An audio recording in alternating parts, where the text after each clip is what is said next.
Surviving Verbal Conflict, Verbal De-escalation Training for Public Safety Professionals. We have trained close to 700 verbal de-escalation trainers across the country. We are now able to train you online in a 32-hour format. I'm very excited to tell you that we recently completed our first online train-the-trainer, and it was a huge success. I want to thank Keenan and Justin, all those that are on our team, for working so diligently to put this together. Now, as we move forward, we know that this training is absolutely vital. The quote that I often refer to when I speak with law enforcement leaders and all those that are training public safety professionals in verbal de-escalation is that, you can't hide who you are in a crisis. My father said to me years ago, he was a sage counselor of mine, a New York City police sergeant, who told me that, when you become a leader, son, and if you're fortunate, look around when things are going well. It's nice to see people support you, nice for them to be around. But if you really want to know what someone's made of, look at a crisis and see how they respond. See if they're there for you. Listen to their comments.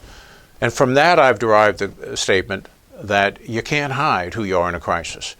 We all have that opportunity today to show who we are. Public safety professionals all through the country, police, fire, and EMS, are doing just that. Couldn't be more proud of them. As I see a police officer drive by, or an EMS or fire, it makes me, as a retired public safety professional, want to get back in the arena.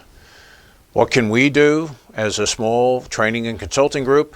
Well, we can provide the training for those first-line public safety professionals who need our training. So what are we going to cover in this Train the Trainer program?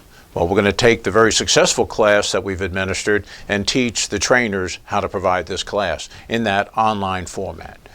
We're going to start with the fact that we're all guardians of the peace. That's who we are. That's what we do. We can't let the training tape run out, and that's what's happening. Many people on the front line, public safety professionals, have no training to rely on. So when they're meeting verbal resistance, when they're sensing or responding to verbal abuse, they don't really have the tools that they need. Well, let's give them those tools. You think it's hard being a first responder? Try being in love with one of us. We got to talk about managing that hypervigilance. And part of that, to keep from becoming overinvested in work and underinvested at home, as Kevin Gilmartin states so clearly through the years, we have to make sure they have the tools to deflect the verbal abuse they're meeting. How do they know to listen to the meeting before we judge the screaming? Can we give them the tools to do that? Absolutely. Focus on empathy and paraphrase. What is the definition of empathy? The Latin and Greek for to see the world through the eyes of the other. Paraphrase back what you heard someone say in a way to temper the argument, but also to make sure that you're not becoming TUI and under the influence, talking under the influence, right?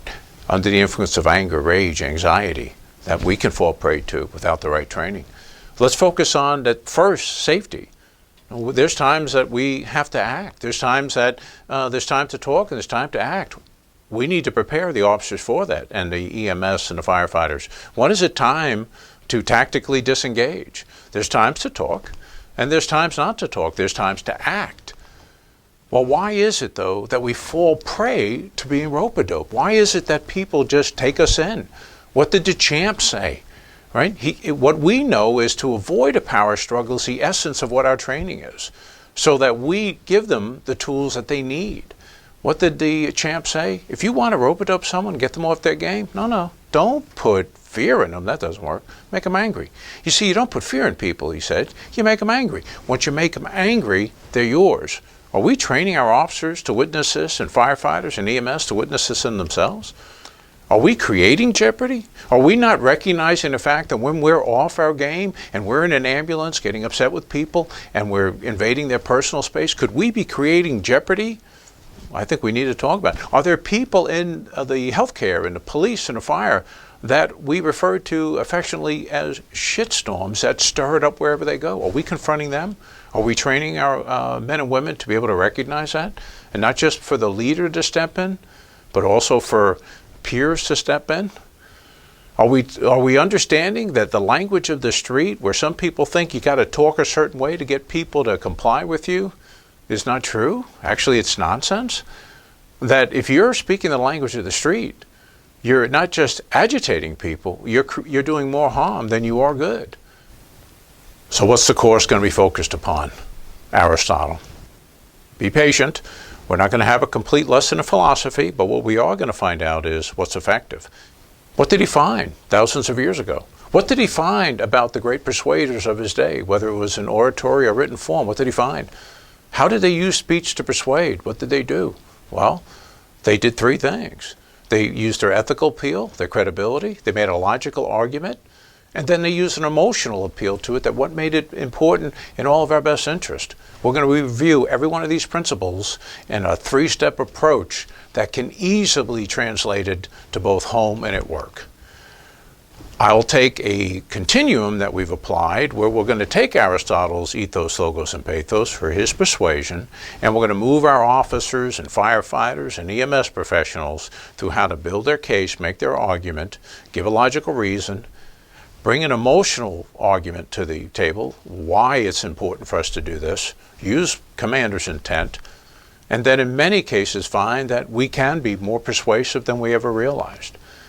We're going to become less dependent on ask, tell, make, and more dependent upon persuasion, but we have to provide them with the tools to do just that. Let's make an audience. When you get on a call for service, when you pull up that ambulance, that police vehicle, or you're on a fire truck, you're making an audience. It's how you look, it's how you act, and it's your ethical appeal.